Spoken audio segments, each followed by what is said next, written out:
that cake in my face and I'ma tell her how the motherfucking pussy tastes. She gon' put that cake in my face and I'ma tell her how the motherfucking pussy tastes. She gon' put that cake in my face and I'ma tell her how the motherfucking pussy tastes. Cause this shit ain't no race, why you move so fast? Go ahead girl, go ahead and bounce that ass. I wanna see you shake it, shaking that ass. Hey guys, this is TaysGreenLife. I'm here with Davon from D Smiles. D Smiles, you wanna introduce yourself?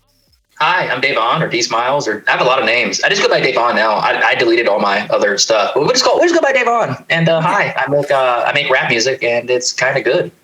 It's kind of good. I thought there was a video on here. Let me see if I can pull it up. So we got your Instagram. We got, you play a guitar. We're gonna talk about that. I do. We're gonna also talk about the Slipknot thing right here. yeah, we do a little bit of that too. What was it? Cake. I think the song. Yep, Cake. Here's your rap song right here.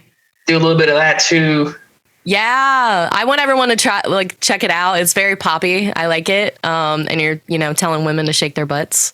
So always. Women should always be shaking their butts. It's the best way to lose weight. It's the best exercise. I think everybody should shake that butt. Yes, shake the butt. So is rap the only thing you tend to do? Nowadays, yeah. But of course, like with the old Slipknot and metal and guitar stuff, my guitar's right over there somewhere. Yeah. I used to do a lot of metal stuff at first, but it wasn't really going anywhere at all because the metal scene in LA is really weird. Like trying to join a band with a bunch of divas is really hard. So moved from LA and then moved to Austin. Try to start a band again, found some guys, but they suck too. And now I'm in Miami and I just rap now because it's just me. It's just one person. So with you being all on your own, do you do your own writing, producing and the recordings and stuff like that? No. So good question. I write all of my material, but the beat, I usually will hit up either a producer or on the internet or somebody I know and just buy the beat and I'll write to it. Okay. But yeah, there's no there's no specific process. I just write random stuff and then I kind of find out what the song is about when I'm finished. Like the song Cake. I was like, oh, okay, the song about shaking that ass. It was. And then what was it? There's a subscription that said, if you don't subscribe, I'll fuck your girlfriend. Yeah, that is very true. I mean, we're at 39 now. It's going great. I mean, I can see everything that you guys dislike and don't watch. So if you don't watch, I will fuck your girlfriend. And I have a girlfriend, but I'm still gonna fuck her. And my girlfriend is a girlfriend too. So yeah, we're doing great. Well, that's awesome. I'm excited to hear about that. So how is the rap scene a little bit different from Richmond? Have you ever been in the Richmond rap scene? So the rap scene in Richmond is really it's straight up old school hip hop, old school, where it's just all lyricism and stuff like that. There's some of the new stuff too, but it's really really old school there. And then in Miami, the rap scene actually is non-existent. There's no rap scene here at all because it's all Hispanic people. Oh, then yeah, that's insane. I just happen to live here and be a rapper, but yeah. It's been working out pretty well. We're getting some pretty good numbers on Spotify and all that good stuff. So I think we're at 22,000 streams on Spotify by itself, and then that's so cool. Everywhere else, I just got on Spotify, so congratulations. You were late. Spotify. I know. We had to I'm at my 14th video that I'm doing, so I'm trying. Yeah. I'm trying here. It takes time to build a business, especially when you're still not really high up in the scene, and then you're talking to people that are high up in the scene.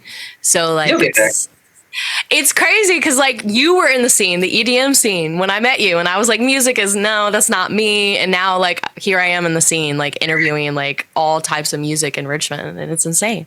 I remember we went to a music festival and I tripped on shrooms really bad. And You did. I remember that. I was there. You were in the car and you just fell asleep. And then you woke up and you were where am I? And I was you're at a festival. I'm playing. What is wrong with you? What is wrong with you? You went into a tent and you stayed in a tent for 5 hours. And then we left and went to Walmart. And you were where are we? And I was this is Walmart. This is where all the white people hang out. This is going to be great for you.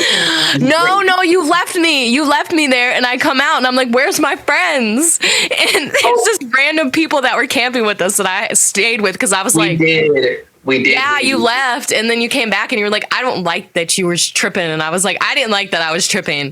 That was scary, and I was just by myself tripping.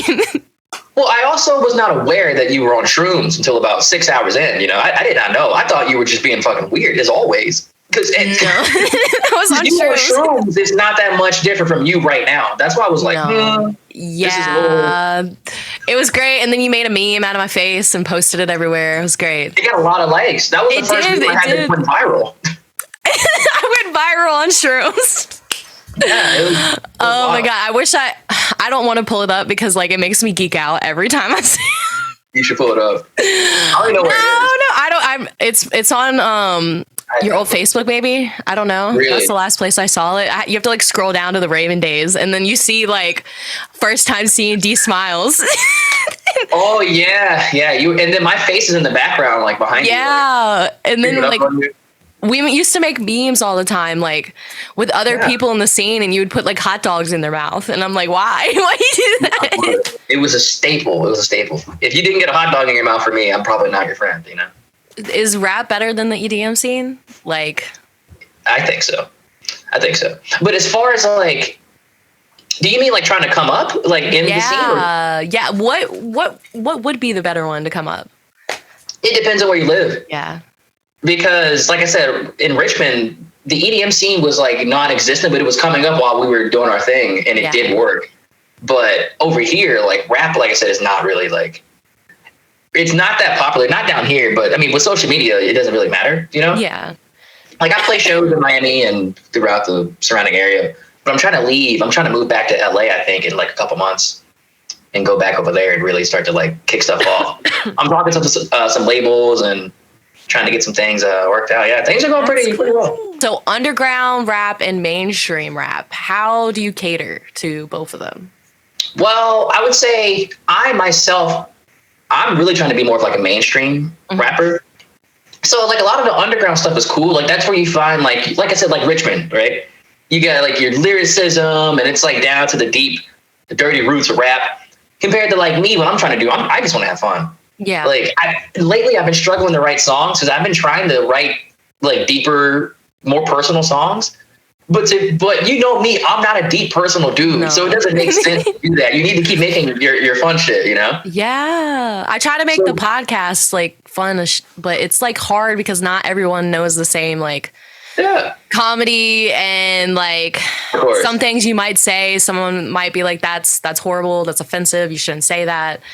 So yeah, that's why like underground. With underground, like I feel like it's more like you don't really have as many restrictions as you would if you were the mainstream. Yeah. No, I would say underground. You have no. I mean, what's gonna happen? You're gonna get canceled by your 35 little fans? No, probably not. You know, like probably not. Yeah, underground is it's definitely cool. Like that's definitely where like I would say like most of the talent really is for sure. Yeah. You know, remember our old friend Nick? Yes. He once told me something I'll never forget. He said the underground is bigger than the surface, and I was like, Yeah, the rave underground was insane. There were so many different things, so many different shows, so many different people, so many different like old time ravers, and then you have new ravers that think it's all about drug use and party, and I'm like, no, it's all about fun. You're supposed to just have fun and just love the atmosphere you're in, not like I mean, I did shrooms and acid and, tripped out at some of the shows, but not all the time, like. You know me, I didn't do any. No, you would make fun of me for doing it. I would just drink water. Yeah, I'd be like, I'm just going to drink this water and go dance with some girls, and that's about it. Yeah, you're like, let me just drink this water, and then over me, I'm just sitting here chugging alcohol and like, just woo! No, remember that one rave we went to get laid? I couldn't find that picture, but that's the picture I wanted to find. Oh yeah, okay. There was a lot going on at the get laid. They actually still do it. They still do it. I went to one a couple years ago, and it wasn't as crazy as I thought it would be. As an older adult, I'm like, ugh, God, I look at these kids. But let me see if I can find some photos. That is it. That is the yeah, that is that was Adventure Time. The Adventure Time rave we went to. Who were you dressed up as? Nobody? I was Marceline. And then look at us. Oh, such babies. We're so babies. I'm going to heart it again. That one. You were like, I remember this one. You were like, Taylor, why is your face like that? You look like you didn't take a shit. I don't know what I was doing. This is 19 years old. Like when. So we got a few other questions. You said that there's some labels. Yeah, that you're thinking of doing. Do you want to be on a label company or do you want to stay independent? Well, it's a mix of both, to be honest. It's a hard question. Because when you're independent, you can really do whatever you want. Yeah. But you do need like all the money, all the backing, all the sourcing and all the fun stuff, you know? But when you're signed, it's like you're gonna have all the resources. Yeah. A lot of the money, a lot of the connections and all the good fun stuff, all the exposure. But it does come at a price too, because it's like you can get signed to sorry, there's an ambulance outside right now. But you can get signed to like a label and they can just like buy your music and just shelf you and like make you wait like a year to put out, you know, an album. Compared to me being independent, you can just do whatever you want. So yeah, there's a big balance. But I have been talking to some labels in LA that are like trying to make some stuff happen, but I'm, you know, at the right cost. So yeah, there's a lot behind it. Like you don't know if they're gonna be like, oh hey, we'll help you out, but you need to like make us this amount of money, and if you don't, we'll sue you. And like, yeah, that's how it works. Yeah, you got to pay all it back, and it's a lot of weird stuff that goes on with being signed for sure. But it can work in your favor if your music is really, really mainstream. You know, that's why we don't see a lot of bands get signed to major record labels anymore, because the music, it's not super mainstream.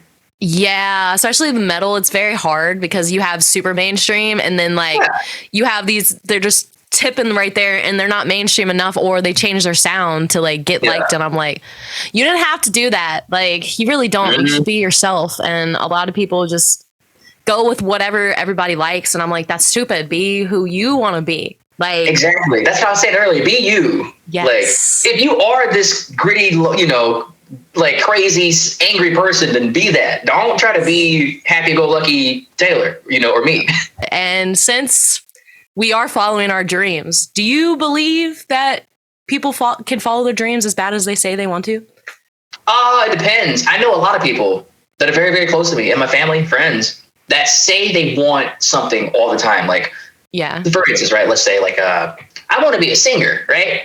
But these people they're not going to singing lessons. They're not writing songs. They're not researching on how to sing. They're not doing shit. They're just sitting there and thinking about being a singer. And then you know, now you're 45 years old, you got 5 cats and you don't sing, you have a 9 to 5 because you didn't put the work in. But if you put the work in, you can do anything. I really believe so, you know? And I appreciate you reaching out to me and saying, hey, let's do an interview. Like I want more people. I mean, you're from Richmond. We're homies, man. We're old time homies. Like check him out, guys. D Smiles, like rap, metal, singing Slipknot. You know, he's a great guy. He's got a lot to say too. I know you do. We are running out of time, but this interview was great. So thank you. Yeah, you want everyone to follow you? Let everyone know. You can follow me on see, I hate social media too, but it's Instagram, it's Smiles and Adventures. So Smiles and Adventures. And then on TikTok, it's Davon Raps. It's a DAVON Davon Raps. YouTube, it's Davon Raps, and it's also Smiles and Adventures, I think. I have a lot of shit going on. I don't really know. If you go to Instagram, you can find everything there. Yeah, check him out on Instagram. So Davon, it's been great. I wish you the best, and this has been a great interview. Bye. Thank you.